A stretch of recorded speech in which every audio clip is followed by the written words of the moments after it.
The following is a presentation of the Retro Network.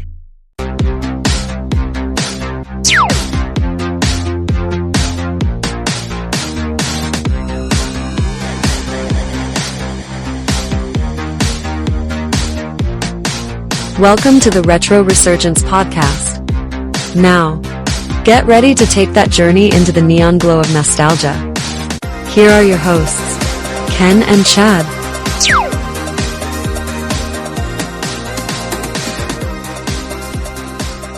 Welcome back, everyone, to episode 17 of the Retro Resurgence podcast. Thanks for joining us for yet another amazing trip down that road of fuzzy memories of days gone by. We hope you're all doing well out there. And when I say we, of course, I couldn't do this show by myself.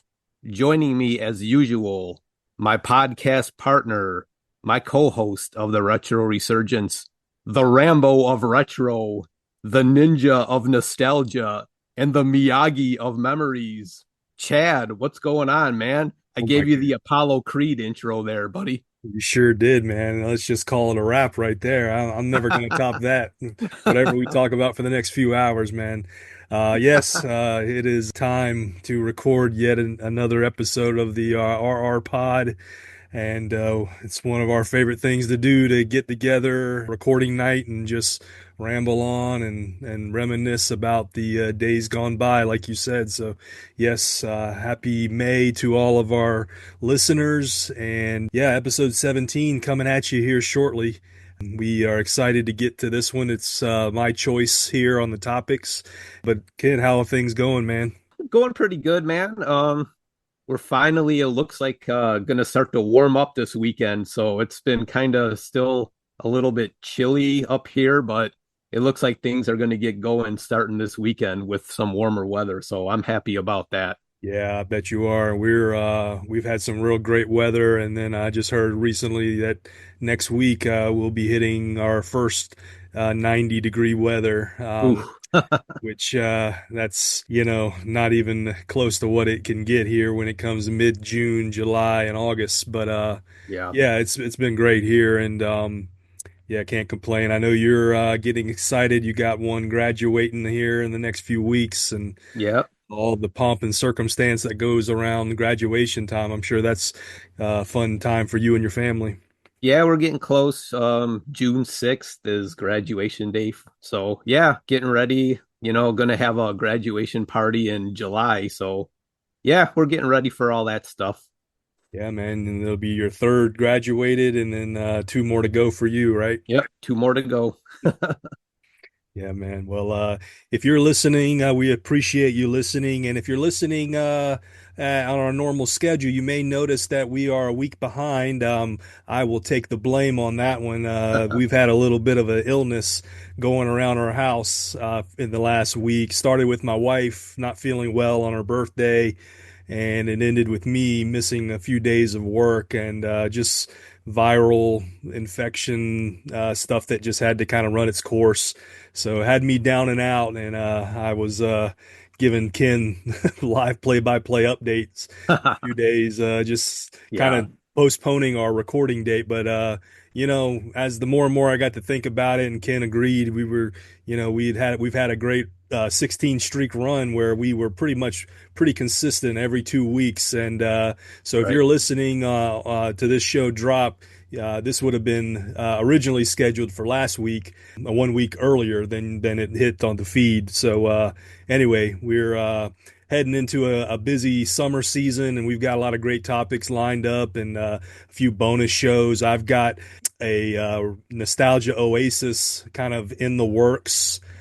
Ken released his on the 50th anniversary of Jaws, and which was our inaugural episode for the Nostalgia Oasis, and mine will be coming here probably within the end of the month. So looking forward to that, and looking forward to all we have planned, Ken. Yeah, like I told you before, man, like stuff happens, life happens. We're not always going to hit our release dates like we want to, but like I told you, at least I'm glad you and the family are feeling better. And, this episode will come out next week, so, nothing to worry about.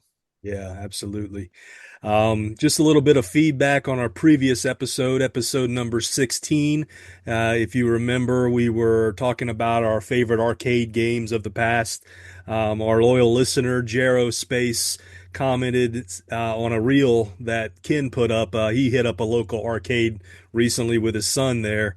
I Yeah, see a picture here of Cruisin' Blast, or which is kind of reminiscent of probably the Cruisin' USA right. game of the past. And also, I think you had a picture of the Batman as well. Yeah, yeah. And Gerospace says, I love arcades. It's so hard to narrow it down, but you guys have some solid picks. I even have a full size Donkey Kong Jr. and stand up Outrun in my man cave. His Ooh, top five arcade games are Mat Mania, WWF WrestleFest, Moon Patrol, Cloak and Dagger, and also, I'm going to let you say it, Ken, Yar Kung Fu. yeah, that's it. That's it. Okay. He said, talking about your pick, I think you are the only person that I've ever heard of playing that game other than himself. It's easily one of the most underrated arcade games ever. All right. Yeah, I agree with that. Yes. We also had another just quick comment on the same post. Our friends over at the Totally 80s and 90s Recall, I know we frequent listeners of their podcast, just Yep. mentioned that arcades were so fun in the 80s. And of course, we couldn't agree more. So, Right, exactly. Yeah, I definitely agree with that one. yeah. So anyway, thanks for the feedback, and continue to look at social for any updates regarding Retro Resurgence, regarding Nostalgia Oasis, regarding topics that are coming up down the pipeline, and for all things nostalgia. Check us out on Retro Resurgence on social media. So Ken, you got an icebreaker for us this week. So what do we want to talk about today? Yeah, Chad. So last episode, you kind of started a get to know you a little bit for our icebreakers, where you did some TV shows, what we like, what we watched back in the day. So I thought for this icebreaker, I'd do a get to know you music edition. So I took some music genres and I made multiple choice for these genres. So it's pretty much if you had these three CDs laying in front of you, which one would be your go-to? Okay. So pretty easy here. So let's get started. So with rock, I went with these three groups from the 80s. So Chad, if you had a choice of Motley Crue, Van Halen, or Def Leppard, what would you go to? I'd probably go with some Van Halen. Yeah. Okay. It's Okay. out of all three of those are their hits are probably the one that I kind of know and memorize the most. So I'd probably go Van Halen. How about you? Okay. I would go with Def Leppard. They're probably one of my, I would say, top three rock bands of the 80s. So yeah, I did see Motley Crue in concert though in 1997. But yeah, Def Leppard, they're going to be up here in Milwaukee during Summerfest. They have a big music festival, and Def Leppard's going to be up here in June, I believe. So, Nice. all right. So, staying in rock, but now we're going to go to the 90s. So, if you had to pick between The Offspring, Goo Goo Dolls, or Weezer, who would you go for? 100% Goo Goo Dolls for me, man. I love some of their top 40 hits, and I Okay. got them on playlists from rotation often. So for me, Goo Goo Dolls is it connects right in my wheelhouse when I was Okay. a teen, Yeah. and kind of like that uh, grungy area. But Goo Goo Dolls to me aren't don't represent the grunge. They're just kind of like a Right. same time period. What about you? Yeah, I would go with them too. I think they have more hits out of the other two. So yeah, I would go with them as well. All right, so let's switch over to pop. So we're gonna go with three pop solo artists of the 80s. So let's go with Michael Jackson, Lionel Richie, or Prince. Give me King of Pop. All three of them are great in their own Right. way. For me, the King of Pop is tops them all. Okay, yeah, I'll agree with that one.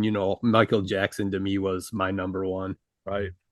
All right, so now let's go with 80s pop bands. So we have Duran Duran, Tears for Fears, or Hall and Oates.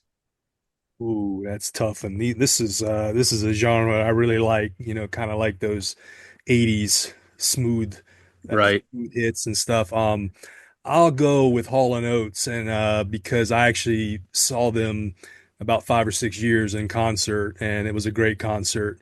It was both Hall and Oates, and then I went and saw Daryl Hall um, one time as a solo act. Oh, okay. Wow. Nice. But yeah, man, Hall and Oates, I'll go with them just because of, like you said, you said you had saw one of the previous picks in a concert, so I'll go with Yeah. them just based off of that fact. All right. Yep. I'm going to agree with you on that. I like Duran Duran. Tears for Fears has a couple songs I like, but yeah, Hall and Oates is my go-to for that too. All right. So let's go stay in pop, but 90s. So all of these singers, solo singers here, kind of made their start in the 80s, but let's go with the 90s version of these. Okay. So we have Whitney Houston, Mariah Carey, or Madonna. So now we're talking 90s. Okay. Who would you go with? I never really was big on Madonna. I'll go with Whitney Houston. Okay. Yeah, that should I'm be my gonna pick. all right. I'm gonna go with Mariah Carey in the 90s for myself.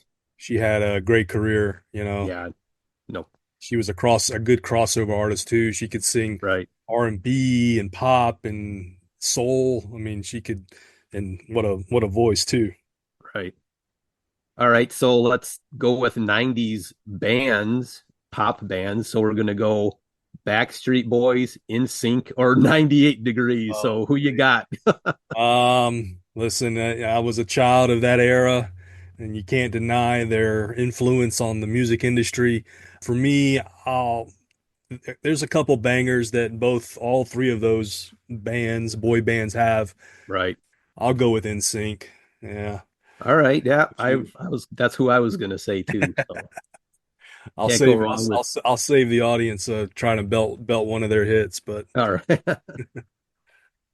All right, so let's switch over to now. I don't know how much of a listener of heavy metal you are, but so for the 80s, I picked Metallica, Slayer, or Megadeth. So I don't know if you're familiar with I'll, any three of those, but so who do you got? I'll probably choose Metallica. I know more of their hits than the Same. other two. Okay, same here. Yeah, I'll go with them. But I'd probably say though for me, Metallica would be I would say more of a 90s Metallica than an 80s Metallica. Okay. All right, so for heavy metal for the 90s, I got Pantera, Korn, or White Zombie. Oh my gosh. Now see, this is not a genre I'm very familiar with. Okay. I'll choose Korn just because I know a few, like one or two of their songs. Okay. But how about you? I'm gonna go with Pantera. Yeah. They got a few songs that I like, and they got a really cool song on the soundtrack. It's a movie called it was a Tales from the Crypt movie called Demon Night, and Hmm. they got a cool song on there called Cemetery Gates, which is I really like. So I'll go with Pantera. Okay. All right, let's go over to country. So for the 80s, we got George Strait, Kenny Rogers, or Alan Jackson. My family, we listen to a lot of country radio, living in the South and working outside in the yard, listening to the radio, Right. country music stations. I'd say for the 80s, even though I connect more with 90s country, I'll say Alan Jackson for me. Okay. What about you? I'm gonna go with Kenny Rogers. I've always, I don't know, just something about his voice, and I always used to listen to him as a kid. Oh My yeah. mom would always put on some records, so yeah. All right, for country in the 90s, let's go with who do you got from Toby Keith, Tim McGraw, or Garth Brooks? I'll I'll go I'll go Garth. Yeah. Okay, Garth rejuvenated country in the 90s, and yeah, yeah, some of his songs, man, were just like little short movies. They told great stories. right, I consider him kind of like Reba McEntire. She could really write a song and tell some stories with her songs. okay. I'll go with Garth. All right, I'm gonna go with Toby Keith. Something about him, I really like his music, and I still listen to him quite often, even now. All right, let's go over to R&B solo artists of the 80s. So Okay. we have Billy Ocean, Stevie Wonder, or James Ingram. James Ingram is underrated, but I'm gonna give the edge Yeah. to Billy Ocean. Ah man, Caribbean Queen, Yeah. obviously the biggest hit. Yeah, that guy had a great voice. Has a great Yeah. I'm gonna go with the same Billy Ocean. Yeah, he's got a lot of good songs that came out of the 80s. Suddenly is a good one. Right. Yeah, you got ballad, R&B ballad. So yeah. All right, let's go. Let's stay in the 80s R&B, but let's go with groups. We got New Edition, DeBarge, or Cameo. Um, Give me New Edition. Yeah. Bobby Brown, right? Bobby Brown, the guys from Belle Biv DeVoe. Yeah. Yeah, give me Yeah, give me give New me them all Edition. day. Yeah. Yeah. All right, let's go into the 90s R&B. So I have Brandy, Tony Braxton, or Lauryn Hill. I'll go Tony Braxton. She All had right. such a deep voice Yeah. and is such a unique voice, but she could sing, sing Right. her behind off and yeah, I'm Yeah. gonna go Tony Braxton. All right. Same here. Yeah. Me too. All right, then let's stick with R&B 90s bands. We got Boys to Men, TLC, or Jodeci. Um, hmm. Two of them are very, very strong, and I'll go give the edge to I'll give the edge to Boys to Men. Yeah, I think I could just because I can name more of their hits than TLC, but TLC had some good ones too. right. Same here. I'll go with them. All right, let's go over to rap in the 80s. So we got solo rappers here. LL Cool J, MC Hammer, or I don't know if you've heard of this rapper Houdini. You may not have heard of him, but Well, I know he's got a great Halloween playlist song that Freaks Come Out at Night, yeah, yep. and yeah, it's fun to play around Halloween. But I'm gonna give me LL Cool J. Yeah, I prefer him All right. over the other two. I'll agree with that. I like Hammer, but yeah, LL Cool J I think has more hits. Yeah, definitely All more right. staying power Yeah. too. Yeah, for sure. All right, we'll stay in the 80s for rap groups. We got Run DMC, Beastie Boys, or Public Enemy. Ooh, man, legendary, all three. Yeah. Um, give me, give me Beastie Boys. Yeah, Okay. I'll choose them. How about yourself? Um, yeah, I'll agree with that. I like Run DMC a lot too. Public Enemy is kind of for me hit or miss, but yeah, Yeah, Beastie Boys, yeah, I'll go with them. yeah. All right. So let's go to the 90s for rap. So we have Tupac, Snoop Dogg, or Ice Cube. Snoop Dogg all day for me. I just, that mid '90s era for him. Right. Okay. When he collabed with Dr. Dre, Yeah. I, yeah, for me, I'll go Snoop. Yeah, I'll agree with that one for sure. All right, 90s rap groups. How about House of Pain, Cypress Hill, or Wu-Tang? Um, yeah, I know my brother-in-law is going to see Wu-Tang this summer. Oh, Um, okay.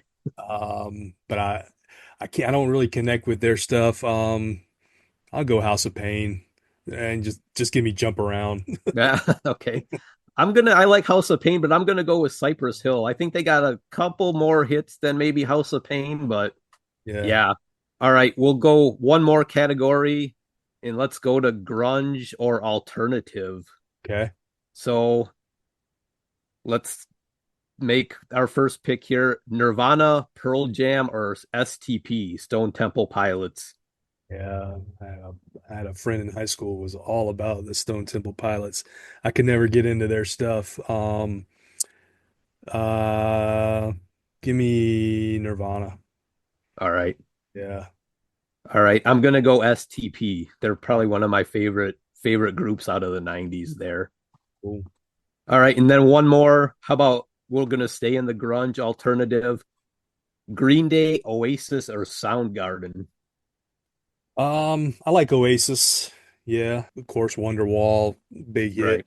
radio hit. Yeah, they had a few others that definitely were chart toppers. But yeah, give me Oasis. Okay, yeah, I love Oasis. Soundgarden is good, but I'm gonna go Green Day. Okay. I like the little I can't remember his name. I think his name is Billy, the lead singer. I Oh, like Green Day. They got a lot of Joe good songs. Armstrong. Yeah, Billy Armstrong. Yeah, Yeah. Well, man, that was a good little rapid fire genre yeah, question, yeah, man. Yeah, it was cool just to kind of do rapid fire there with you. So yeah, I like these. I get to know you a little bit better, especially you're a big Stone Temple Pilot fan. Didn't know that prior, really. yeah. So yeah, man, these are fun. And now let's move on to the main topic of the show.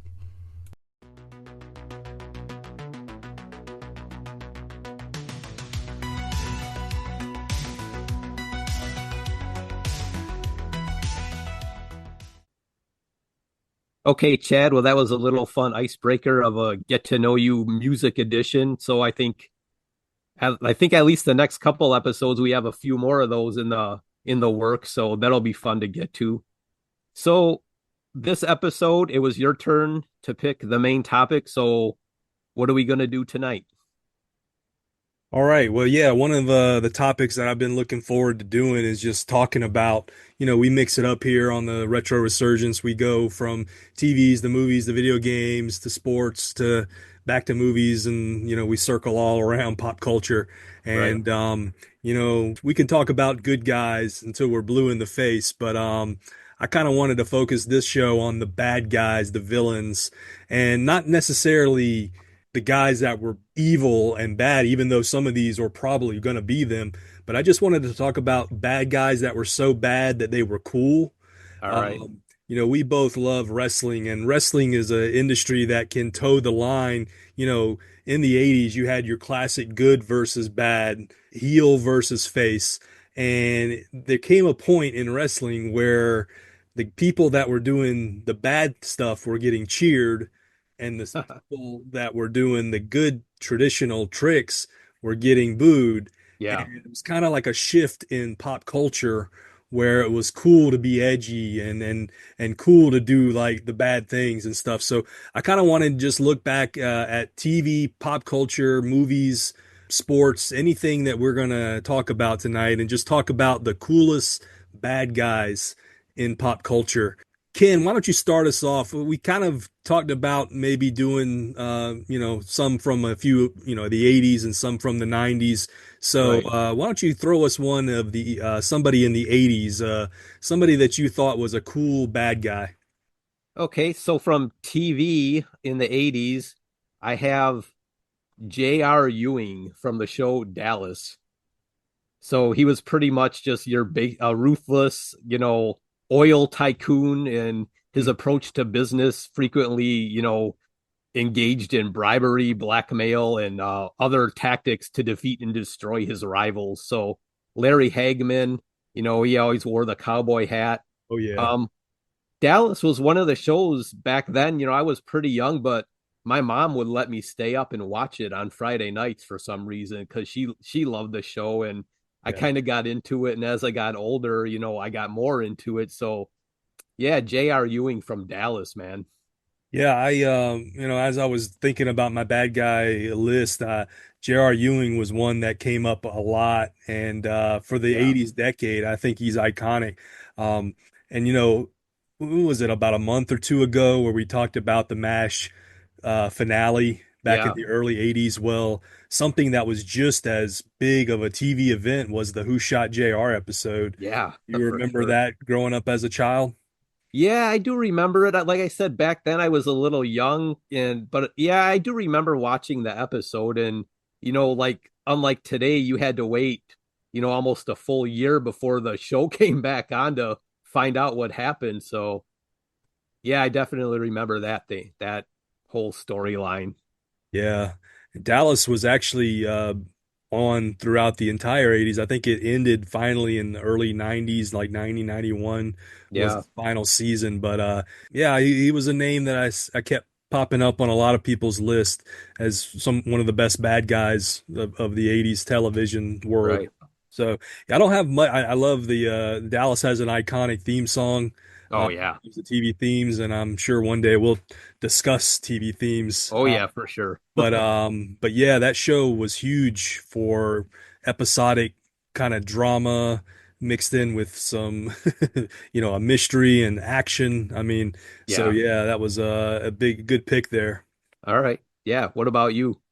I am going to choose, so we're going to go from TVs. I'm going to go to movies. And one of the Okay. coolest bad guys in 80s movies was in the movie Die Hard, Hans Gruber.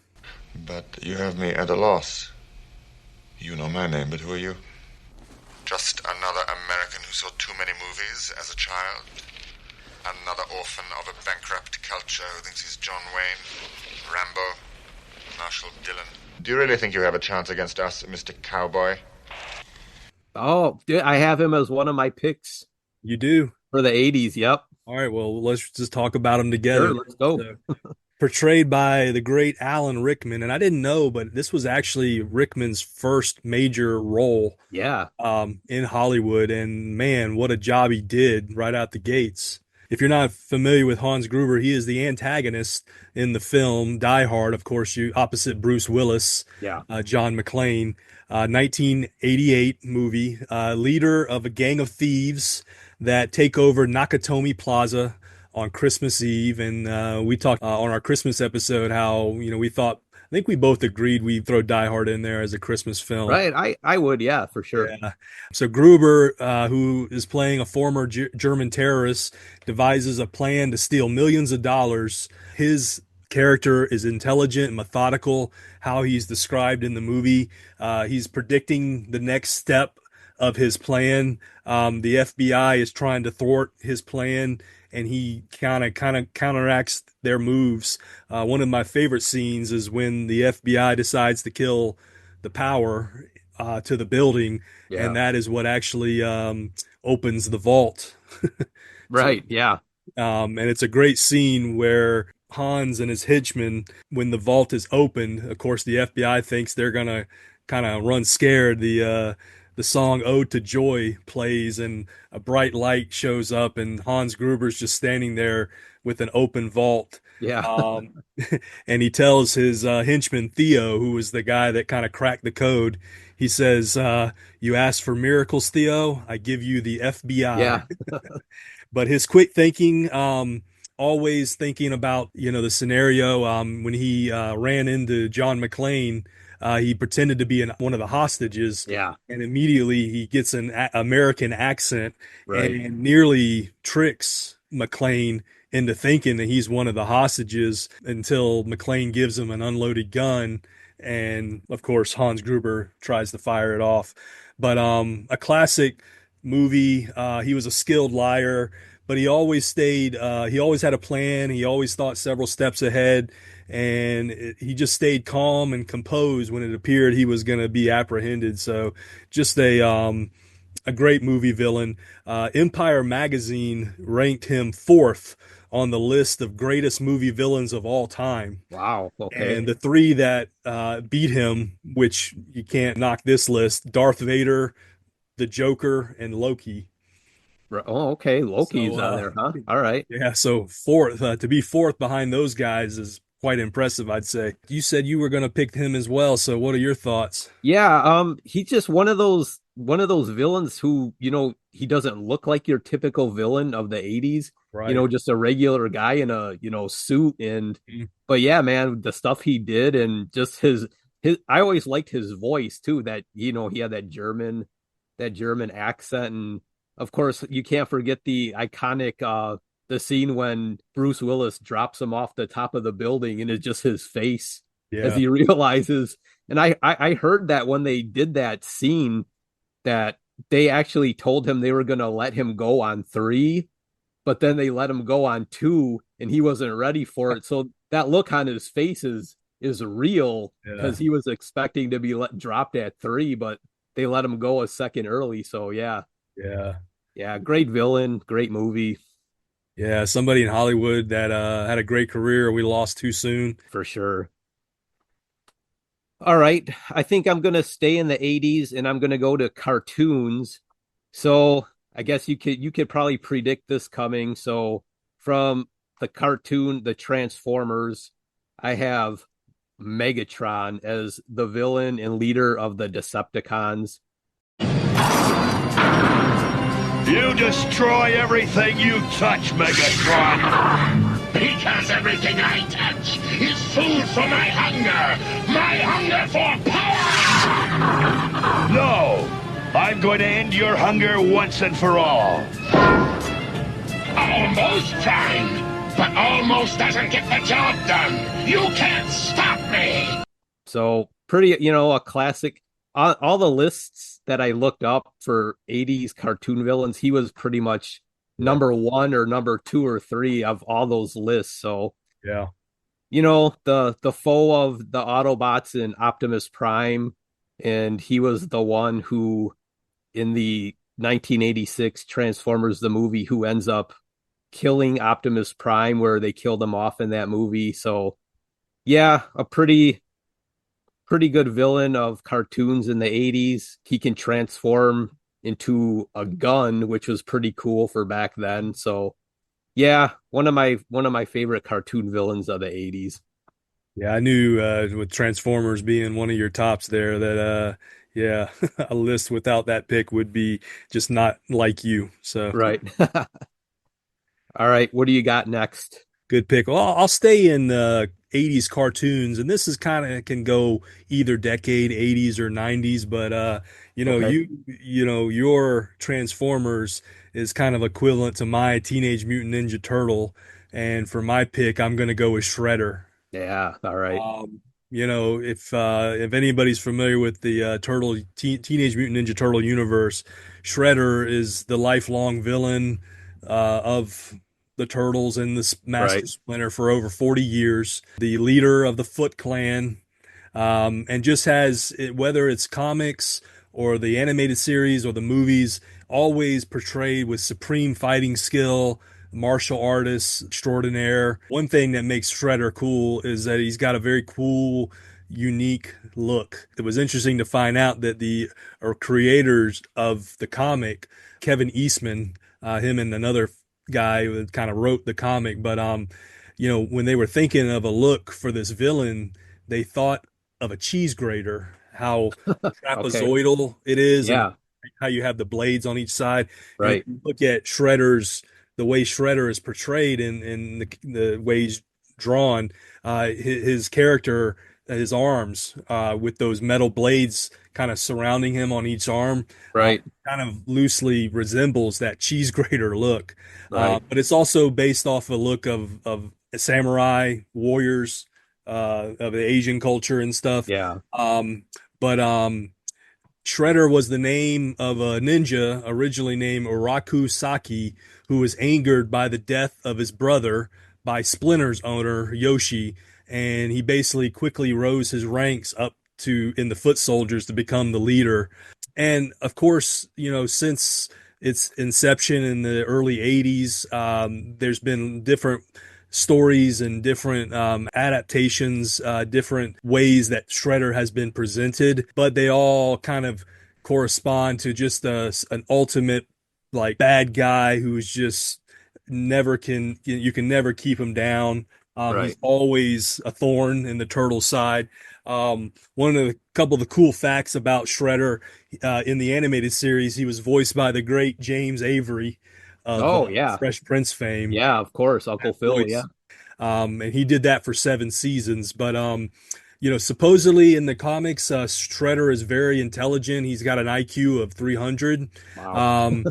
And now in the animated series, they kind of toned down Shredder from how they portrayed him in the comics.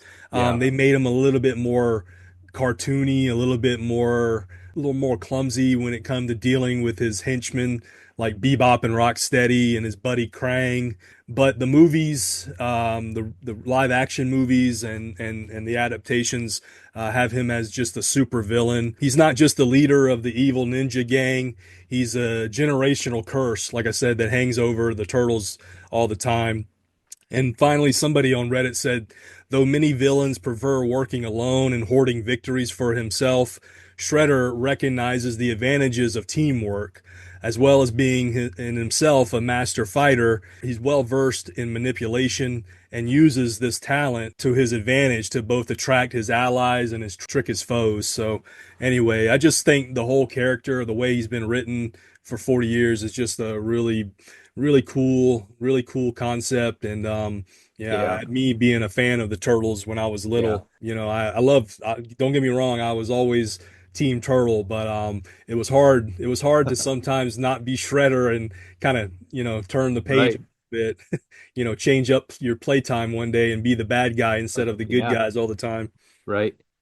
Yeah, man, I probably knew you'd probably pick something with the Turtles, but yeah, like I said, when Turtles came out, I was a little older, so really didn't get into it that much. But of course, I knew, what they were, and I knew who Shredder was, and I always thought that, yeah, he looked pretty cool in that costume and, in the movies and stuff like that. So yeah, that's a good pick. Give me another pick of yours. Are we still hanging in the 80s or are we gonna? Well, I'm gonna go to my cart. I'm gonna stay in cartoons, but I'm gonna go to my cartoon '90s pick Okay. for a villain, and this is Todd from Beavis and Butthead. So I'm just gonna read what I found online, which this pretty much sums up who he is. If you watch Beavis and Butthead, of course, you'll know who Todd is. So Todd, and he has a last name which I didn't know, and it's Iannuzzi. So Hmm. Todd is a major antagonist in Beavis and Butthead. He is a violent hoodlum whom the duo idolize. So Beavis and Butthead look up to Todd and aspire to become part of his gang, which consists of himself, his friend Slade, and various other local lowlives. Todd, however, expresses only contempt for the two, assaulting them with little to no provocation, and often refers to them as girls, preschoolers, and punks. A running gag is whenever Beavis and Butthead are interested in a woman, he shows up and she runs off with him, even sometimes having immediate sex with him. And then it says Todd is not above taking advantage of the duo when he needs money or a place to hide from the cops, frequently using their house as a safe house. So yeah, he's kind of like, one of those probably about, 5 or so years older than Beavis and Butthead. So they, yeah, look up to him and think he's cool, but, Yeah. he just, does anything he can to take advantage of them. And I remember one of the episodes that they wanted to hang with them. And so he threw them both in the back of the trunk of his car and then, had them in there the whole day. And when he opens up the trunk, they're both in there all, white and almost ready to die and can't breathe. And yeah, I always thought it was kind of funny how, he treated them and how they always looked up to him. Yeah, I think on our last icebreaker, I kind of said that Beavis and Butthead was one of the shows that I liked. Yeah, Yeah, I remember, yeah, him in several episodes, and along with the principal and the right. coach, Yeah, always being, there in the Beavis and Butthead world. But yeah. that was a good pick. Very, All very, right. very creative. All right. What All are we right, well, going I'm to? gonna stay in the 80s before Okay. I migrate to the 90s myself. But and I know you're gonna like this pick, and because I know this is one of your favorite movies. In the 80s, a great trilogy was The Karate Kid, and one of the great bad guys was played by the great Martin Cove, John Kreese. Sweep the leg. You have a problem with that? No, Sensei. No mercy. I also had him as one of my picks too in the 80s for Yeah. movies. Let's talk about him, man. Yep. So of course, the very first Karate Kid movie, you see him. He's the main antagonist, one of the main antagonists, the leader, of course, and the founder of the Cobra Kai dojo. I just think that he's a cool character, and one of the things that doing my little research about him is that I really need to watch Cobra Kai, and I don't know if you've seen Cobra Kai or not, Oh but yeah. I know that his story is explained and his backstory goes even deeper than Yeah. what the movies ever did. But Oh yeah. his what makes him cool to me is the fact that he is a Vietnam vet. served his country. But of course, and I think you find out in Cobra Kai, he dealt with a lot of PTSD and, a lot of childhood stuff that happened to him when he was younger that kind of made him who he was. His philosophy and his training methods, his no mercy attitude, of course, when he's training his students, saying stuff like mercy is for the weak, and especially seen during the karate tournament in Karate Kid 1 when Bobby, who is actually one of his more compassionate students, Right. he's kind of persuading Bobby to perform an illegal kick on Daniel. And of course, Daniel at the final round against Johnny, he's, in obvious pain, and Kreese is just telling Johnny to sweep the leg and to, don't let up, Of course, that's his character. That's who the movie was written, it was to show how vile and how ruthless this guy is. And of course, at the end, he ends up, I think in the start of Karate Kid Part 2, Yeah. he beats up his students for Yeah. losing the match. Right. Of course. But like I said, I really want to go in and see sort of Kreese's backstory. But what more can you add about him?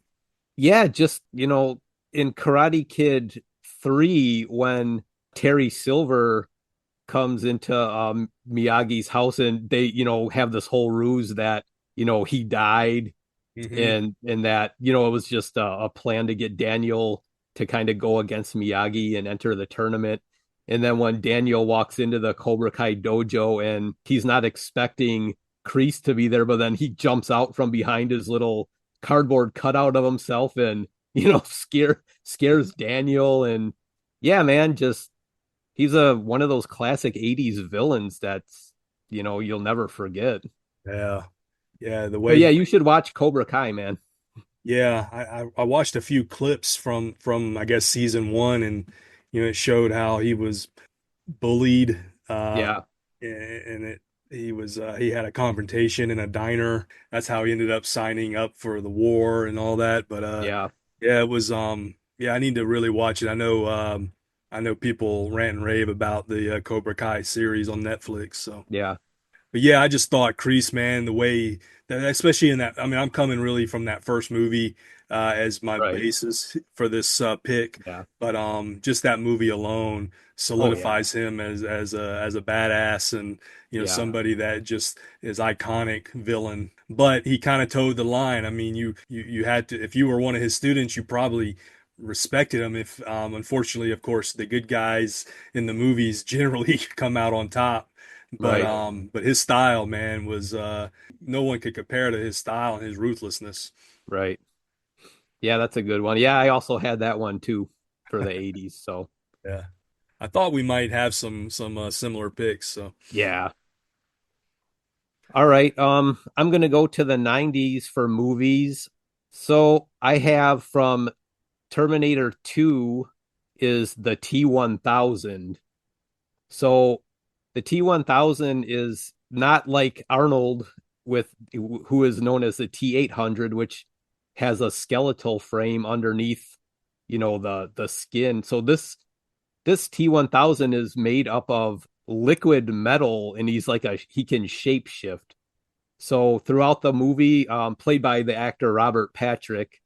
So throughout the movie, they do pretty much everything they can to blow him up, shoot him, but he just keeps coming back and he reforms. And there's even a part in the movie where they blow him up and the metal actually melts, but then eventually it all comes back together and he just reforms.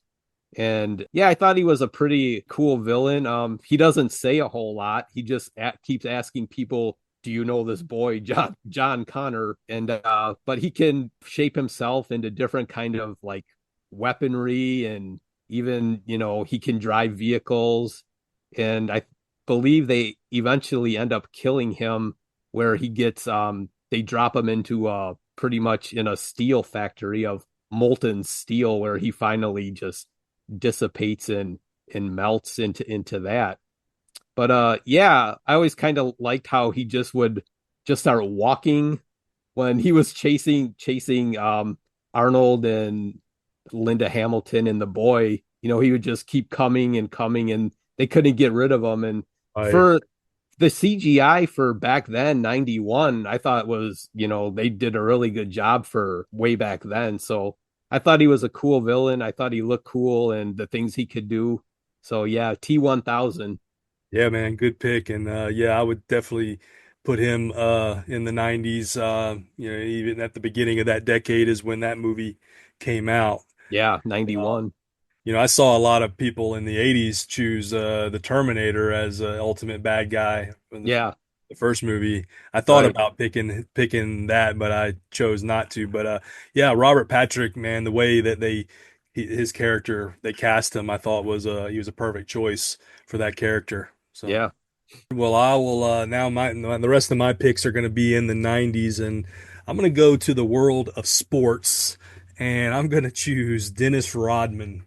Mm, Now, yeah, man. for those that may not be familiar with the antics of the worm, let me explain. So, of course, Rodman was part of the late 80s Detroit Bad Boys teams, but of course, he was a gritty defensive player, always was good at rebounding, but sort of a straight edge kind of guy. I mean, yeah, the bad boys were bad, and you had to definitely contend with them. And Jordan and the Bulls couldn't get over the hump for many years because of the Pistons. Right. But Yeah. as the decade changed, as the Pistons, the team sort of dissipated, Rodman gets traded to San Antonio.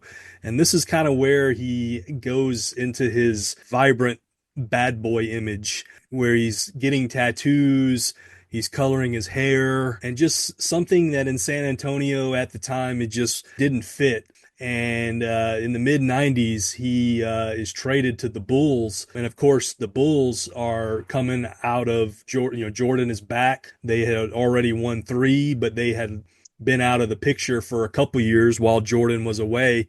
And the very first team, when Jordan came back, he in the offseason, they get Rodman. And that's the team that ends up winning 72 games that year. Of course, you had the trifecta of Jordan, Pippen, and Rodman. And of course, you had to take the good with the bad with Rodman. So he was, whether he was in public wearing a dress, he he had dated celebrities like Madonna, Yeah. Carmen Electra.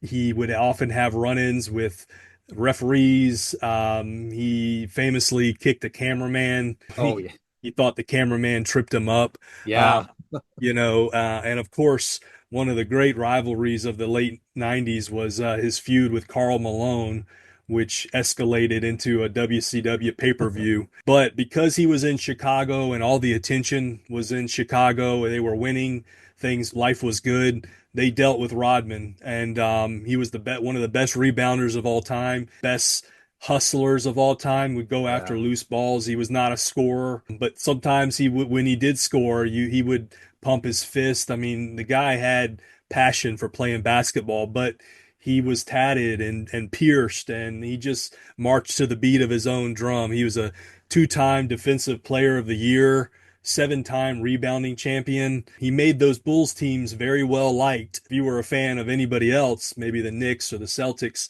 you probably hated them. But in the mid 90s, I was a huge fan of the Bulls. And Rodman, man, the whole character, the whole get up was just it worked, and it had a shelf life, of course. The Yeah. Bulls did eventually disband, and Rodman sort of, kind of went into mediocrity and sort of out of the public limelight. But Rodman was one of those characters. He was the lead story on Sports Center. Anything he did, good or bad, I mean, you heard about it. I mean, it crossed over into pop culture and the national news when Rodman would get into, his silly antics and stuff. So Yeah. it was one of those things where you just, if you were a fan, you just liked it because he was on your team. He was winning and he was doing his part. So, the Bulls dealt with it. They took the Yeah. good with the bad. So I love the Last Dance documentary, and they go into great detail about how Dennis needed to go party before a big game, and they had to go find him in Vegas Right. and Jordan and his teammates had to go get him because he was on a binger and that's Dennis needed to get away. He needed to get away. So Yeah. anyway, what are your thoughts of Rodman and the Bulls? Yeah, that documentary, The Last Dance, yeah, that was really good. And yeah, man, he was just a great player. I mean, no matter how he looked, and so you couldn't go for the fact that he, was a great player, great defense. I remember watching him, first on the Pistons, and then, he comes to the Bulls and he looks completely different. Yeah. With all the tattoos and stuff. And then, I remember first seeing him when he showed up on WCW with the NWO, and I couldn't believe it. It was like kind of, a sports star kind of crossed over, like we had talked about a couple episodes ago, to wrestling. And I remember they needed him at practice or something, and they, like you said, they couldn't find him, and he was, hanging out with Hogan and those guys and stuff. And they were pretty mad about that. But man, that's actually a good villain of pop culture, is Dennis Rodman. Yeah. Well, probably if he's not my favorite, my next one is probably gonna be my favorite pick, but this one's a close second in just the coolness factor, Right. All right. Well, that was a good pick for the 90s. I'm gonna go back to TV in the 90s for a villain, and he is simply known as Newman in Seinfeld. Kramer? Hello, boys. Ow! Oh, Newman. Are you looking for someone? Don't play coy with me, Newman. I'm not in the mood. Coy? I'm not being coy. Is he being coy? Yeah, coy. You're being coy. Now, where's Kramer, Newman? Who? Listen, Tiny. I want to know where Kramer is, and I want to know now. All right, go ahead and hit me, Seinfeld. I got witnesses. Turn around, George. Sure. George? Are you going to tell me where Kramer is, or we're going to have to do this the hard way? Help! Help! Where's Kramer? Help! So I wasn't too into Seinfeld, but I did catch episodes here and there, and the ones that he was on were probably my, most favorite ones to watch. So, of course, played by Wayne Knight from 92 until the show's ending in 1998. He's pretty much portrayed as Jerry's arch nemesis, but he's a close friend of Cosmo Kramer. So, you got Jerry who's friends with Kramer, but then, he doesn't like Newman. And primarily his role was Jerry's nemesis and frequent collaborator in Kramer's elaborate and bizarre schemes. So, Kramer always had his whatever he was doing each episode, whatever. It was the comic relief, of course. But very much. You needed somebody for Jerry to hate just enough to call him the bad guy. Yeah. Jerry often referred to Newman as a pure evil on more than one occasion. And of course, Jerry's trademark greeting for Newman is just "Hello, Newman" in a snide and condescending tone. And Newman would always respond, "Hello, Jerry."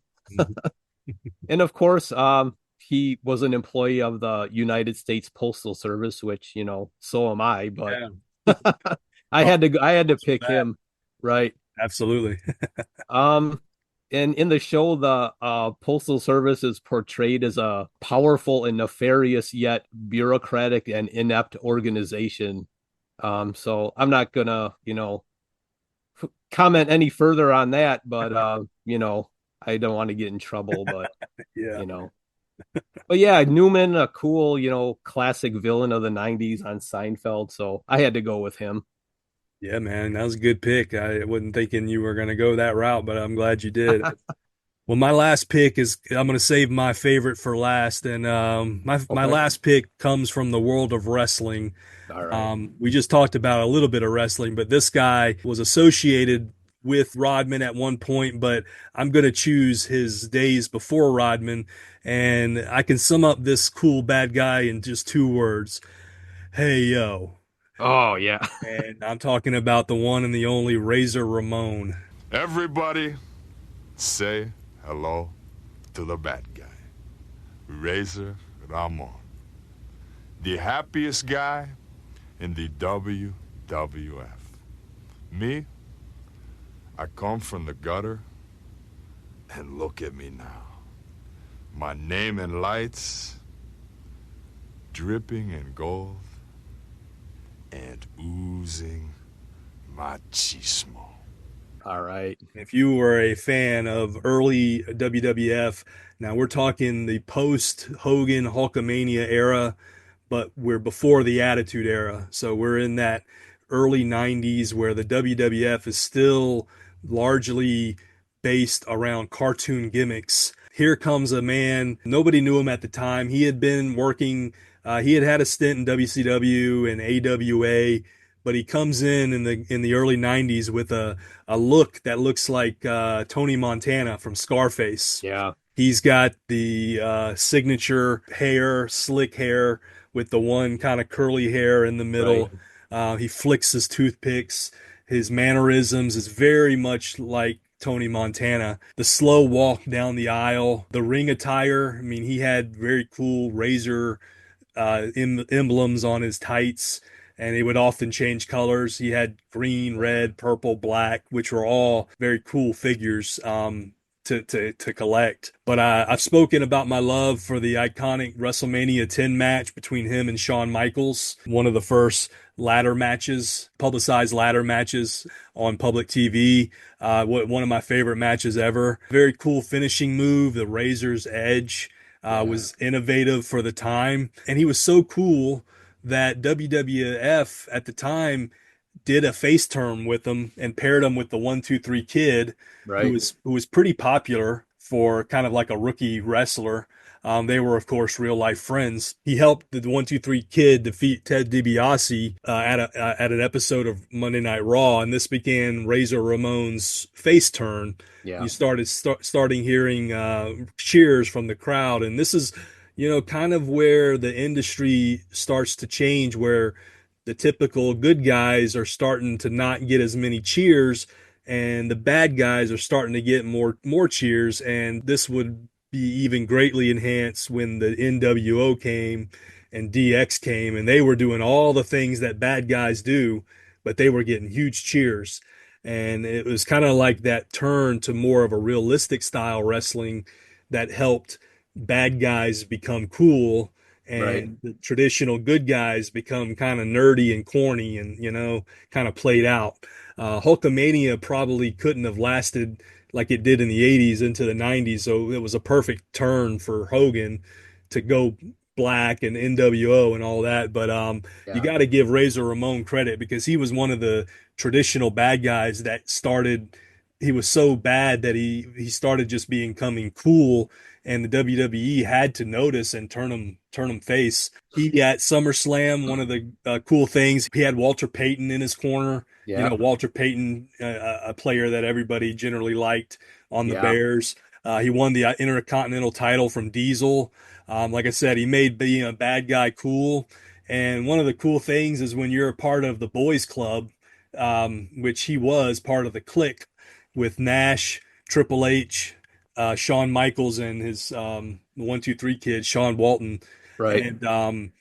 And then, of course, that carried over into WCW when he invaded WCW and created the Outsiders and the NWO. But the guy, Scott Hall, was even, as cool as Razor was. He was a cool guy too. Aside from his demons and his alcohol struggles, he was just a great character. And I'm glad that at the end of his life, DDP really helped him kind of turn a corner. And Right. one of my favorite quotes at his Hall of Fame speech, he says, as he's accepting his award, he says, "Hard work pays off, dreams come true, bad times don't last, but bad guys do." Classic, man. Yeah. That is just so cool. Yeah. Of a true heel. Right. And it's an iconic.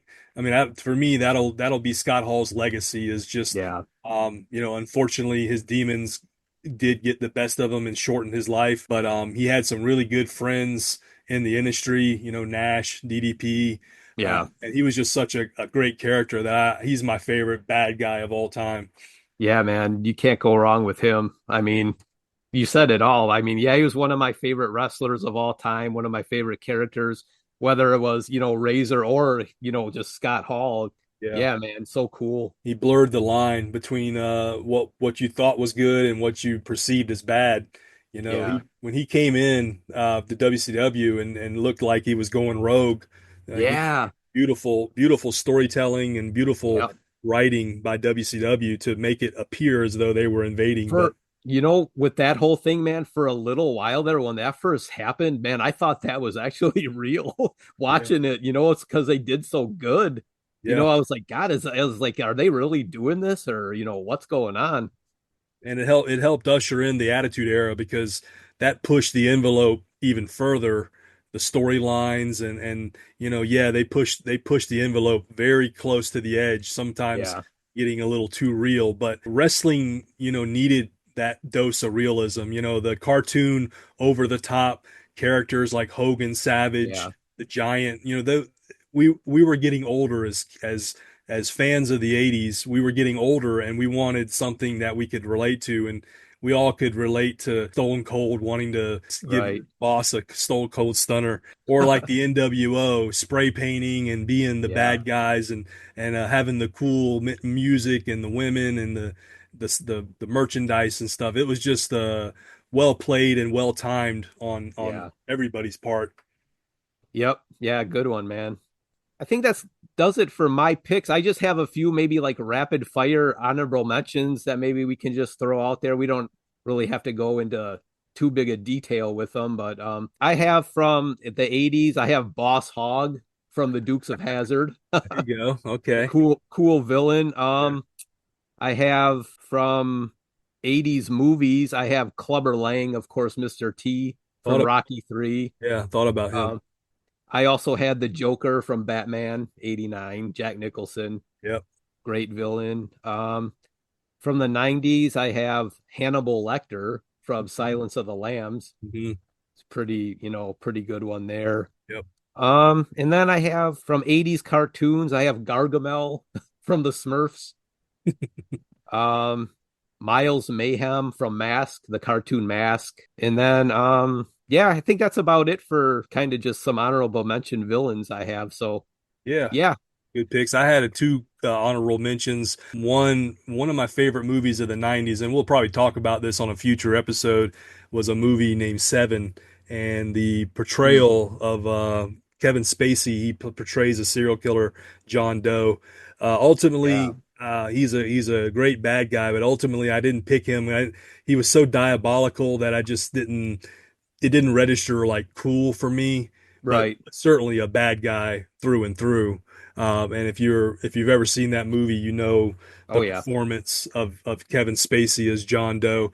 And then this one is a fairly new character in terms to talking about the 80s and the 90s, and it's me and my wife were big fans of The Walking Dead, and when they introduced the character of Negan, Oh, okay. my goodness, we could not get us enough Negan. The way his dialogue, his look, his Yeah. his sarcasm, his comebacks to the obviously he did some diabolical things like in the show, killed a lot of main characters, Right. had some really brutal, deaths as a result of his actions, but Yeah. the coolness, he was just dripping with coolness. And for my wife, I had to choose him as an honorable mention. And Right. even a cool actor, Jeffrey Dean Morgan, just a really cool actor. It seems Yeah. outside of Negan. So those Right. were those were my honorable mentions. But man, we All had a right. lot of good ones, man. We went Yeah. all kind of all around the pop culture realm, I'd say. Yeah. Yeah, definitely a fun topic, man. I'm glad you picked it. Yeah, and if you listen in our show, let us know who you would pick as some of your coolest bad guys of all time. Whether they're in 80s or 90s or TVs or movies or wrestling and sports like I chose or cartoons like Ken chose. Let us know some of your picks and let's have a fun debate there over on social media. You can Yeah. find us on Instagram and X and let us know what you think. So, great topic, man, and great discussion as always, Ken. Yep. Okay, we're back. Now let's move on to the next segment of the show, Ken's Toy Retrospective.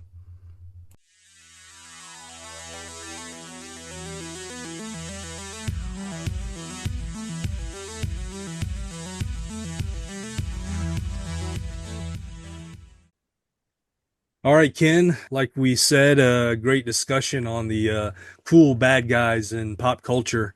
And now it's time for one of another cool segment, and it's Ken's Toy Retrospective. I know you're throwing it back old school this time with the world of wrestling. So let us know what you're talking about this week. Yeah, this episode, we're going to talk about a pretty short-lived little toy line, but I thought they were pretty cool from back in the day. And this is from Tonka, which, basically was known for like their, vehicles like Right. trucks and cars and stuff like that. But in 1990, they released a toy line and it was the WWF Wrestling Buddies. So these were basically, if you're looking here, just little plush dolls of different wrestlers. And basically, you could throw them around, wrestle, do whatever you wanted to them, and, kind of just make your own like little wrestling matches pretty much. So, do you Oh, remember these as a kid? yes, strategically shaped pillows for boys. Right. You know, and girls if you were a fan of wrestling. But Sure. man, yeah, what a whoever thought of Wrestling Buddies should have been promoted to head toy designer because yeah, this such a great idea for the kids of the 80s and then early 90s. You know, who wouldn't want to fight the big boss man or beat Yeah. this macho man? I mean, I unfortunately didn't own one. And man, I wish I would have invested in these, man. I'd have Yeah. had plenty of them in the box and then had one to play with as well. But yeah, so give us a little bit of a background on those.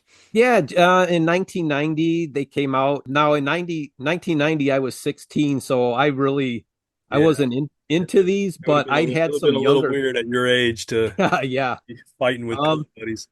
but I had some younger cousins that did have some of these, and I remember going over to their houses and they were showing me, and yeah, I thought they were pretty cool. And when nobody was looking, I might have done a move or two to to them and gave somebody a pile driver or something. But series one consisted of the Macho King, Randy Savage. You had Million Dollar Man, Ted DiBiase, Hulk Hogan, Ultimate Warrior, and then series two came out in 1991, and you had Big Boss Man, Jake the Snake Roberts, and then you had a two pack here Yeah. with Legion of Doom, Hawk and Animal. Hmm. So yeah, not it didn't last too long, a couple years, but I thought they were pretty cool. Looking on the website here, there was some unreleased wrestling buddies that never came out. So you had another Ultimate Warrior, Big Boss Man, Jake the Snake, and Hulk Hogan, and they looked a little different in design from the first couple series. They looked like they were maybe a little bit bigger here, a little wider. But yeah, they were unreleased. Yeah. I always thought they would have been a better just to be a tad bit bigger. You know, Yeah, they were, you know, you could put them in a headlock and suplex them and but if you were trying to be like kids, you know, were obviously taller than these pillows. So I would have appreciated them to be like a little bit like double the size. But I guess yeah, then, yeah, you know, the cost of them would have been doubled because of the material. right. And, you know, maybe moms and dads wouldn't have been as susceptible to buy them because they took up more room Yeah, in the toy box or something. But yeah, I mean, for what they were though, and what they were designed to do, man, you could just go to town on these things. yeah. And then we had another set of unreleased WWF toys here called Stretchums, where this was from a company called Just Toys, where it looked like they were kind of like similar to maybe like a Stretch Armstrong type toy. They were, yeah, called Stretchums. You had a Bret the Hitman Hart, Lex Luger, and a Diesel figure, but those were unreleased as well. Those were supposed to come out in 1995, but never made it to stores for whatever reason. I don't know. I see that from the manufacturer called Just Toys. Yeah. Yeah. So, man, a little just something short and sweet here for the retrospective. We like our wrestling here, and I thought these were a cool little toy line in the early 90s, the wrestling buddy. So yeah, I don't think I have too much more to say about them. You got anything to add? Just other than they were just well designed, they were pretty accurate to the characters they depicted, and for collector market, man, these things still go in the box. They go for a pretty penny. Right. And if you see one out there at a flea market or a rummage sale, it's probably not gonna be very good condition, Right. faded or busted up, but yeah, man, such a great idea for like I said, Yeah. whoever thought of that would have got promoted in my book. All right. So for some toy news here, we're going to go into, of course, my favorite, the world of Transformers. So we like to talk about sometimes here the crossovers that go along with the Transformers. And it looks like the NFL is getting in on the Transformer crossover action. So we have a set of 4 NFL helmets that can transform, of course, into robots. So Yeah, cool. the first series that's coming out, it looks like you have Kansas City Chiefs, Dallas Cowboys, and then our 2 teams are in there as well, the Pittsburgh Steelers and the Green Bay Packers. I believe they all have names as well. So the Kansas City Chiefs name is just KC59, which I don't know what the 59 is, if it's supposed to represent something, or Yeah, I'm not quite sure. It doesn't really say. right. And then the Dallas Cowboys robot is named, I believe, is it Starlight? I don't Star Blitz. Star Blitz. Okay. Yeah, makes sense. Right, exactly. And then you have the Pittsburgh Steelers, which his name is Steel Smash, which I think is pretty cool. Yep. And then of the Packers, his name is Tundra Prime, which is fitting Yep. for the frozen tundra for Lambeau Field. So yeah, I mean, I don't know, what the draw was for, the NFL helmets, but I think they look okay in robot mode. The helmets look pretty cool when they're in the helmet mode. So They look like an inflatable helmet, like a yeah, helmet. right. But yeah, I think if I were to display these, I'd probably want to display them as the robot version versus the helmet. But Right. yeah, I Yeah. mean, if you're a fan of both, properties, then Yeah. and especially if this is your team, and who knows if they'll end up, because they got to have to do like 28 more to release Yeah. I for was the going other to say, teams. And then I guess, but certainly these 4 teams, if we're talking NFL, I mean, the Chiefs are the powerhouse of today. Dallas was America's team. I love that they're struggling all the time now. And then right. 2 iconic franchises like you and I like, with the Packers Yeah. and the Steelers. So Yeah, for you sure. probably, the Patriots probably could have been a good one to pick, but if it had been like 5 years ago, maybe. Yeah. But yeah, I thought good picks for them. But just personally, I don't see them doing this for other lesser teams. Yeah. Who knows? I don't know if it doesn't really say if they're going to be like exclusive to any store per se, or if you can buy them at, your team's pro shop at the stadium or something like that. Even they might even go that route too. Do we know how many moves it takes to transform? Um, I didn't see that either. I didn't see. Usually it'll show like on the back of the box, but I can't Oh, I'm imagine these sorry. are It says 23 steps, 23. Okay. which Eh, doesn't look that many compared to the, how when it comes out, it looks like it would be a lot more. right. But Yeah, that's not too bad. Anything that goes above 30 for me, that's like I have to look at the, instruction manual and make sure you get everything right. yeah, to me, the Fox NFL Sunday, Yeah, the bumpers they play, right. it kind of reminds me of that guy. I forgot what that guy's name is. That Yeah, I don't remember, but yeah, I know the yeah, robot. Yeah, yeah. Well, these are cool, man. Like I said, I could see, whether they'll be hot sellers. It's hard to say, but yeah, if you're a fan of both properties, and it's your team, you're gonna like this. right. So that's a little bit of toy news that I had for the episode this week. For the show and tell, we're going to stay in the Transformers. I just picked up a couple new figures, and these two figures were part of our St. Patty's episode where we picked some of our favorite green things. Okay. And I had said that one of my favorite green things was the combiner robot of Transformers called Devastator. So he combines from 6 different individual robots. So I picked up the first 2 at Target last week. So I got 2 of the pieces out of the 6. So I'm just waiting for the other ones to come out. Nice. So I have, who do we have here? Bone Crusher and Scrapper. So they're construction vehicles. And then when you get them all combined up, they form into one big robot, Devastator. So I thought those were pretty cool. So you're a third of the way there, huh? Yep, third of the way there. Nice. So that's my show and tell. And then I decided instead of doing an eBay wish list, I'm going to do something called, we'll just call it Ken's Retro Toy Room. So if I had, a big toy room all to myself, what would I fill it with? So I figured that for each of the toy line retrospectives that I do, I'll just pick one thing from that retrospective to fill my imaginary vintage toy room. So from the WWF Wrestling Buddies to fill my toy room, I think I'm going to go with the $1 Million Man Wrestling Buddy.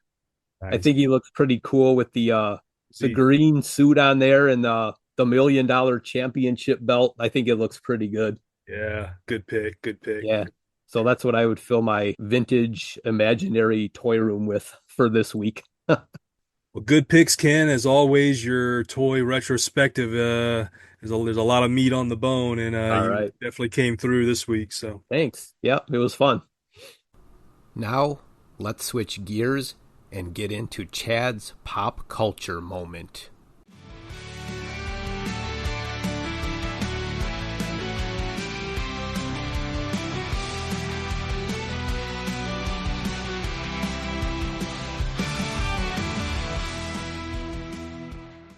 All right, Chad, as always, we've come to your portion of the show now, the pop culture moment. You've always got some good anniversaries of retro stuff. So what do we got this week? This week, we're celebrating 50 years of a lost medium in the world of VHS. And I'm talking, of course, about Sony's BetaMax. Now, this predates me, of course, but during the VHS format wars of the 80s, BetaMax was a highly sought competitor against VHS. As I did with New Coke a few weeks ago, I got to give a shout out to a great podcast, the Everything 80s podcast. Jamie Logie, the host, he's got a great podcast episode on the physical media format wars, VHS versus BetaMax. But BetaMax is 50 years ago. On May 10th of 1975, it was released. It's an analog cassette format. It met its demise and eventually lost the war to VHS in the consumer market. But for a while, BetaMax was giving VHS a run for its money. Surprisingly, Sony actually stopped producing players not until 2002 is when they stopped. So even in the 90s where, nobody really had BetaMax, Sony was still pushing out BetaMax. But by then, Sony had also had started making VHS. So they didn't totally give up on BetaMax, but they just knew that VHS had won the war. In 2016, way later than I would have thought, the Sony stopped making blank cassette tapes. So, it really kind of officially died in 2016, even though it was dead for decades before that. Right.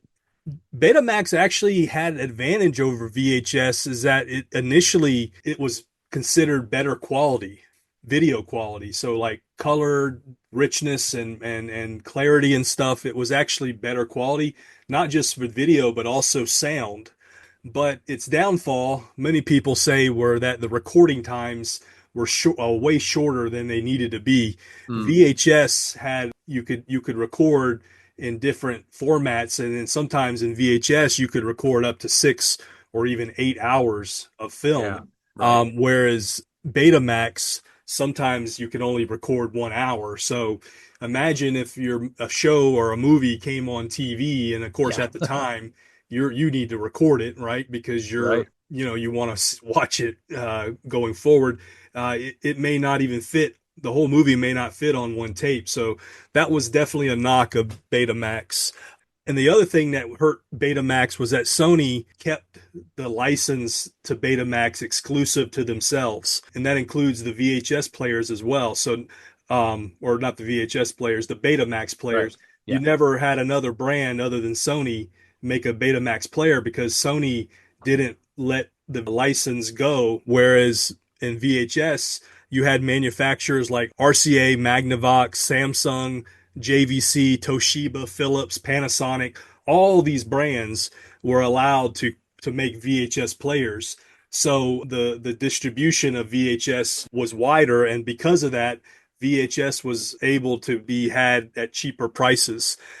One thing that I thought was wild was that for reference, in the mid to late 70s, a VHS player, when it was first introduced, cost about between $1,000 and $1,200. Wow. Yeah. And whereas the Betamax was going for, at the time, $2,200. Now, if you compare that to today's money, $2,200 in the mid 70s would be kind of like 13,000 today. So imagine a tape player costing $13,000. That's crazy. Expecting it to be successful. But VHS players were expensive, and that's why that created the whole VHS rental business, because people that own those stores could buy a tape, and sometimes that tape would cost hundreds of dollars. Yeah. But every time you rented it, you get your money back and eventually make a profit. And of course, like everything, over time, after initial buy, market hits and stuff, the prices go down. So, in the mid 80s, you could have your VHS players cost $200, or sometimes even less.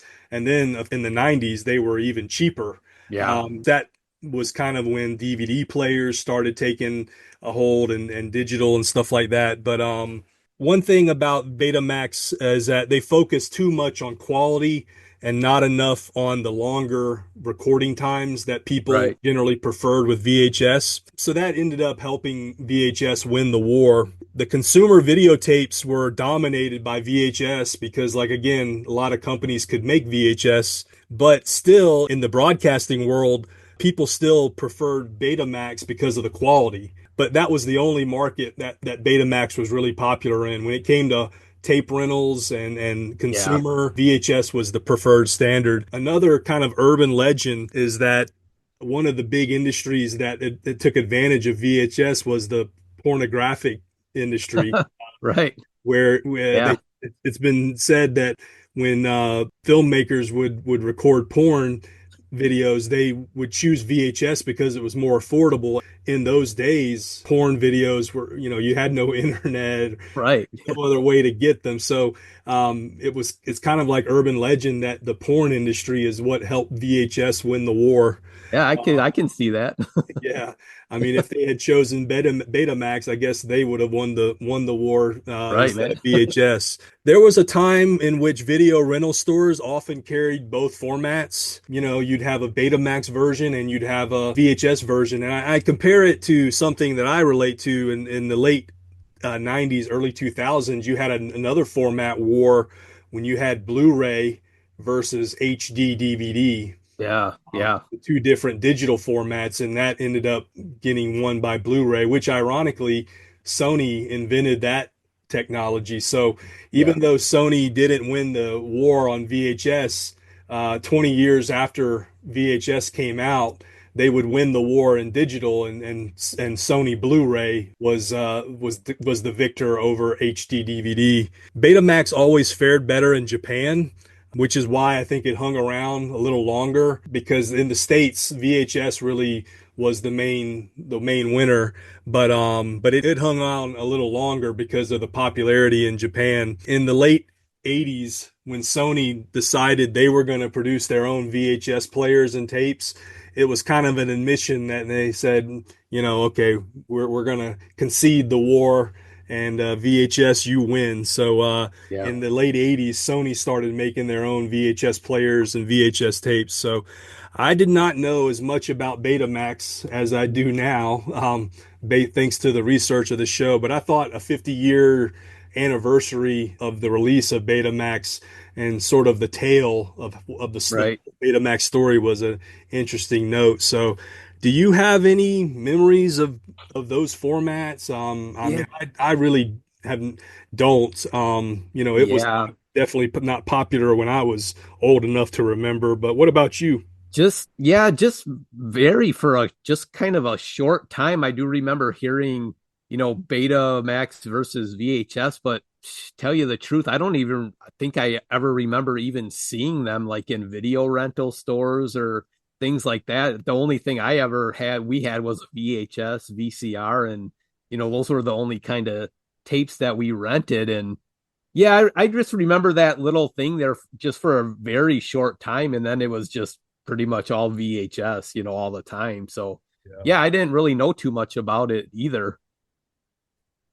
Yeah, like I said, listen to that podcast on the Everything 80s podcast feed, and you'll get a lot of history of both VHS and Betamax and how they how they fared against each other. Yeah, I thought, as people who are nostalgic about all kinds of stuff, the format wars were a very real thing back in the day. So Yeah, man, good topic. Something that I really didn't know too much about. I'm glad you had it for this week. I'm spending Wednesday night at the in-laws, but I'm not missing the Wednesday night movie. I'm working the late shift, but I'm not missing the late show. Thanks to Sony's revolutionary BetaMax deck, which hooks up to any TV set, now you can automatically videotape your favorite show even when you're not home and watch it anytime you want. Good morning, gentlemen. I'm going home to watch the late show.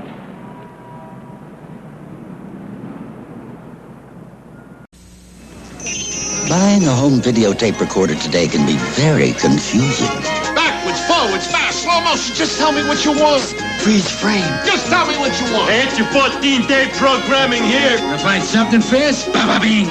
But when the smoke clears, we think you'll find one that does just about what everybody else's does, and does things nobody else's does. It's the BetaMax. And naturally, it's from Sony, the one and only. And now, let's round out the show with our In Memoriam segment.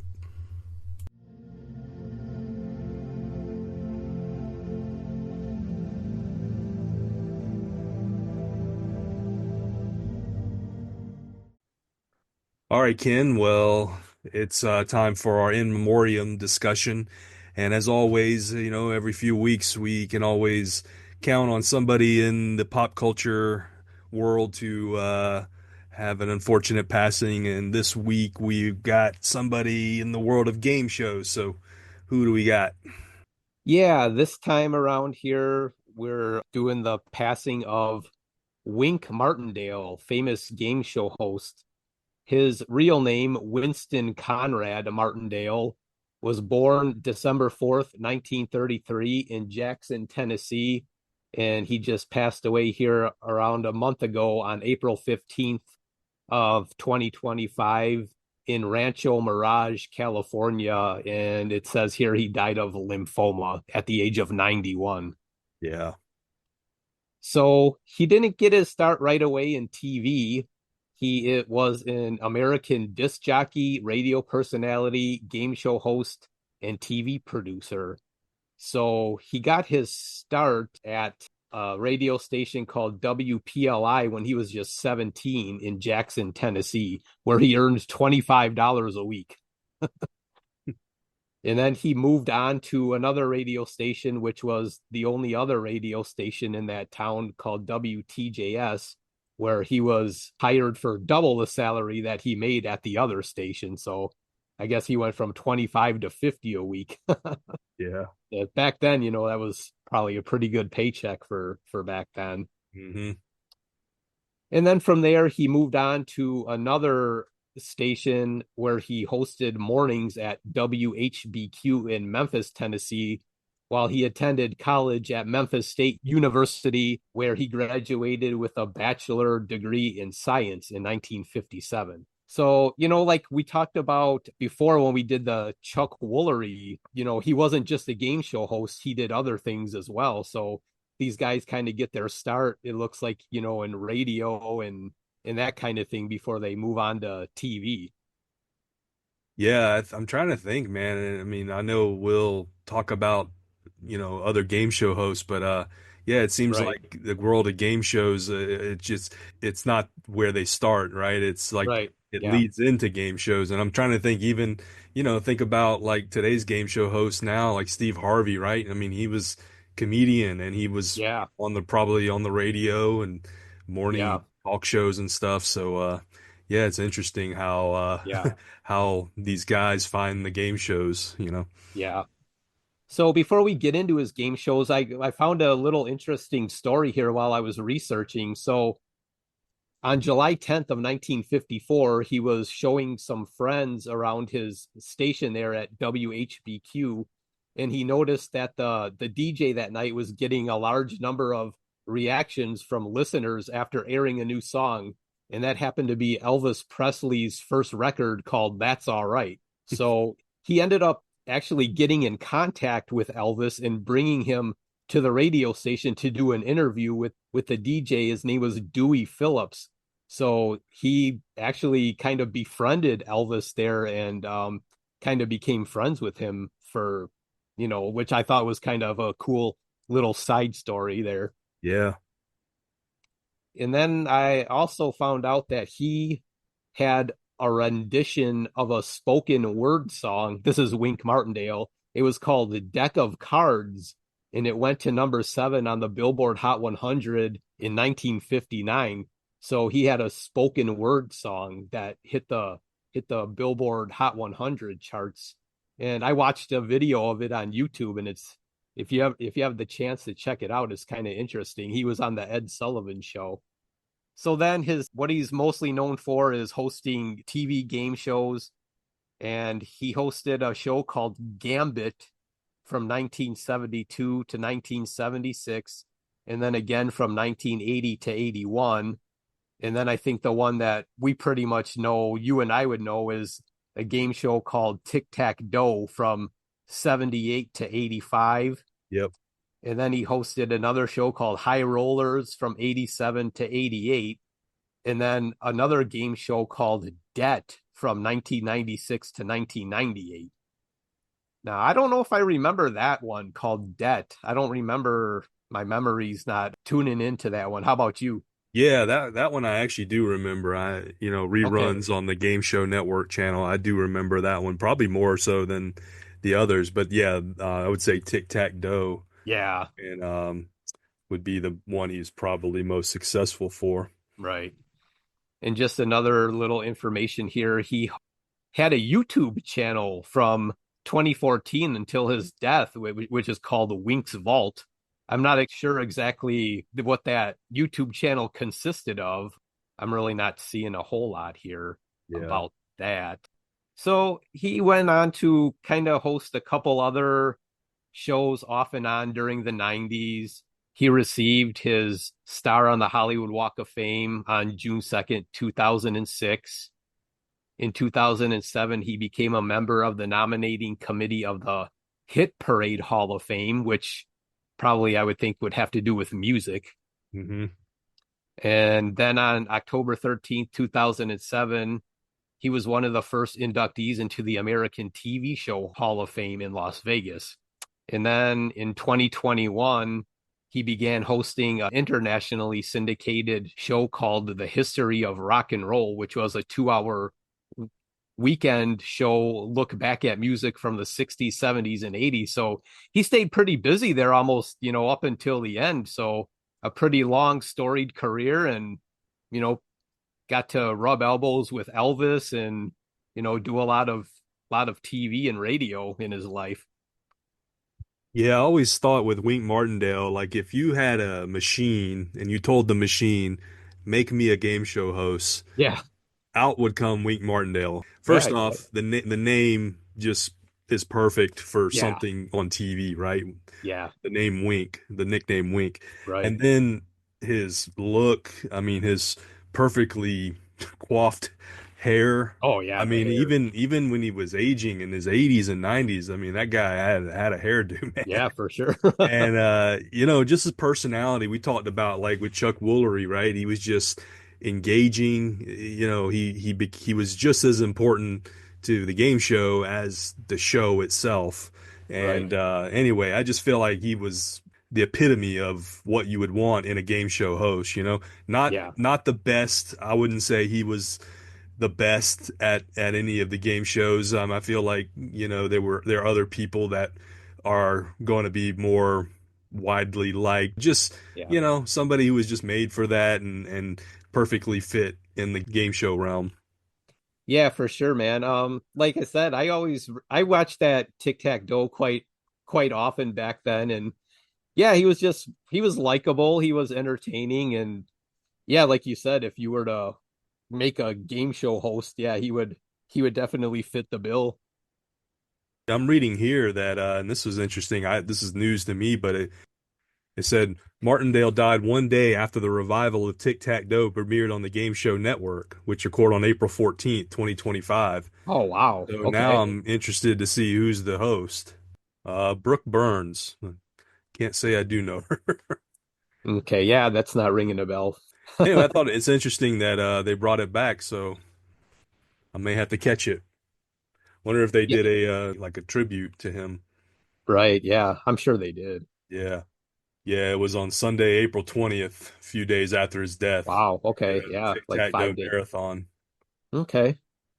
So, well, good pick, man. I mean, I know, it's never fun picking somebody, but Right. you know, we like to honor them and, Of course. just remember them and, in their career and the contributions they made to pop culture. So it's our Yeah. second game show host in the last few months. So Yeah, so we're lifting one up to Wink Martindale this episode, so rest in peace. From Hollywood, it's everybody's game of strategy, knowledge, and fun. It's Tic-Tac-Toe! And now, here's our host, Wink Martindale! Thank you very much, Art James. Thank you. Thank you. Welcome, everybody. Hey. Now let's meet that big winner and talk to him firsthand and also meet a challenger at the same time. First, the champion. All right, Chad. Well, that's going to bring us to the end of episode 17 here on the Retro Resurgence podcast. I thought it was another fun, info-filled show. What did you think? yeah, I thought we took the main topic and really dove deep into the coolest bad guys in pop culture. And like I said earlier, did we get it right? Did we miss somebody? Did we, totally omit somebody that you would have put on your list? Let us know. You can find us over there on Instagram, X, our email address. You'll hear all those at the end of the show. But yeah, man, it's always fun to take a little piece of pop culture and dissect it in the way we do. Right. And before we get out of here, I just want to say thanks to everybody who's listening. Last month, April, we had our highest download total since we've started the show. We hit 149 downloads for the month of April, which our previous high, I believe, was 104 back in October of last year. So thank everybody for listening and keep listening. So yeah, thanks for that. It's definitely rewarding to see the numbers, and I hope they continue to go up, and it's going to be fun. We got a busy summer planned with some shows, and I know, Ken, you're looking forward to a few of the topics, and man, we just keep rolling right along. Yeah, should we give a little tease of what we're going to be doing next episode? Let's do it.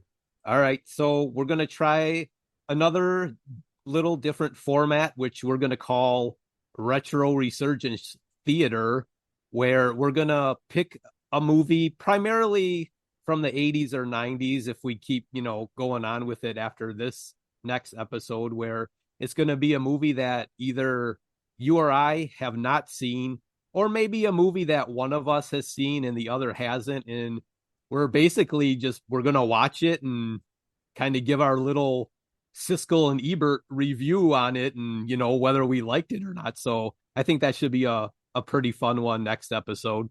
Yeah. Now, you want to be Siskel or you want to be Ebert? Well, I don't know. Which one was the crabby one? I don't.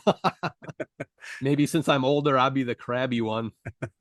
Yeah, we'll watch that next week. And we didn't tell it what, did we? We didn't say what. No. You can go ahead and tell them what movie we're going to be doing. All right. Well, Ken, he chose, I know he's a big fan of Weird Al Yankovic. It's one of his heroes, but we are watching the 1980 classic UHF.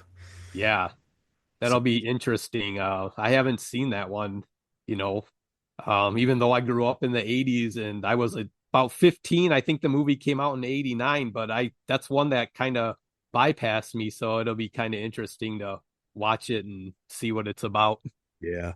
One thing I can already mention is, UHF had a lot of competition that year because there were a lot of other great blockbuster hits in 89. Yeah. So, 89. We'll give it a review and let you know what we think. And if you are a fan of the movie, go ahead and give us some comments and give us some pointers so we know what to talk about for next week.